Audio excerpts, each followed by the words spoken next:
Okay, so I wanted to show you a game that I played in the World Junior Championship of 2007. I played against Viktor Laznicka, a GM rated about 2600, and at that time I was rated 2494, I think. Yes. So I played here with the white pieces, and Viktor Laznicka was playing black, and I managed to win this game. Normally I don't do live annotations of my games. I did annotate one of my games extensively, but that annotation is on DVD, so I thought I would show you a quick game of mine. So this is only 28 moves. So I kicked off with e4, he replied c5, now comes knight f3, e6, d3, knight c6, g3, d5, knight bd2. So you might wonder why I didn't play d4 and why I instead played d3. Well, this is because I wanted to play some kind of King's Indian in reverse, and this avoids also opening theory, and white can develop a kingside attack. And after I play, I gain space with e4, e5, as you will see later in this game. So now he decided to bring his knight up to f6, bishop g2, bishop e7, and now I castled b6, rook e1, bishop b7, e5. So now you see e4, e5 gaining space. So knight d7, and now I played c4. c4, Bronstein favored this idea, and white also has an eye on black putting his king on the queen side. So queen c7, c times d5, e times d5, d4, knight f8, knight f1. So you see the knights retreating and later coming back. So now knight e6 attacking the d4 pawn, d times c5, d times c5, knight e3, and here he played d4, and I think actually this is not good because it gives me the d5 square to jump in with my knight. So maybe actually better for him here was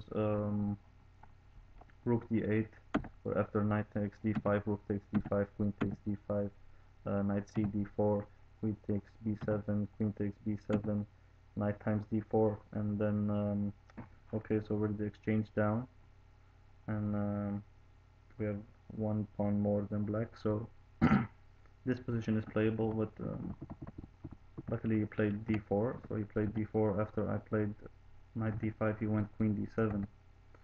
I retreated my knight to d2, so the knight on d5 is now protected by the bishop.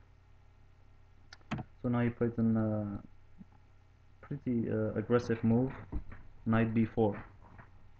So again attacking the knight, so I captured his dark square bishop, he captured my light square bishop, and now knight f5.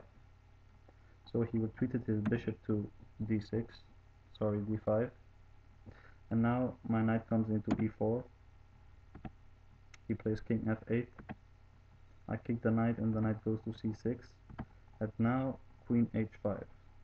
And you can see already the pressure on these pawns coming up, and the safety of the king is not that great. And here he made actually a blunder. He played d3, failing to spot the danger, because actually there was here a better move. Maybe bishop times e4, rook times e4, g6, check, king moves to g8, after knight d6, knight takes e5, rook takes e5, queen times d6.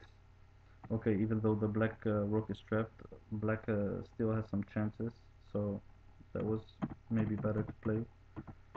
So he went in for, after queen h5, he went in for d3. So now I sacrificed the knight, and you can see here the pressure on the dark squares, and you can see how I continue to control these dark squares now. After he takes on f6, I gave check, and here it was much better for him to put his king on e8, but he didn't. He instead put his king on g8. So what if he put his king on e8? Let's see, king e8, queen times f6, rook g8, knight d6, queen, sorry, king f8, bishop h6 check. After that the knight comes in, knight g7, knight f5, and after queen e6, and the bishop takes on g7. Well, it was much better than king g8, so let's look at what he played. So Viktor Laznicka here played king g8. Now, next move, e times f6, rook e8. Now, if you watching this video and you might wonder why is he playing rook e8 and not another move. Let's say if he plays, for example, rook b8 instead of rook e8, then I take on e6. If he takes, then knight e7 check, knight takes, and queen g7 is mate. So that's why he rook e8 is forced. So let's go back. Rook e8 and bishop f4 now. This is actually beginning work on the black king's coffin by preparing simply to take away the escape square on f8, as you will see now, because my bishop will move to d6 and the king has really no squares to go. So it also gives you an example on how to pressurize the dark squares around the king side.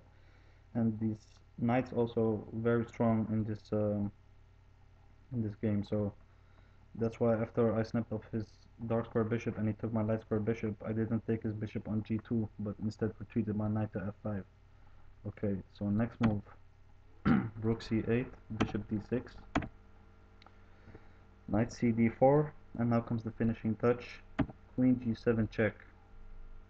And well, this really just finishes the game. The only way to avoid now is taking, and after that is mate.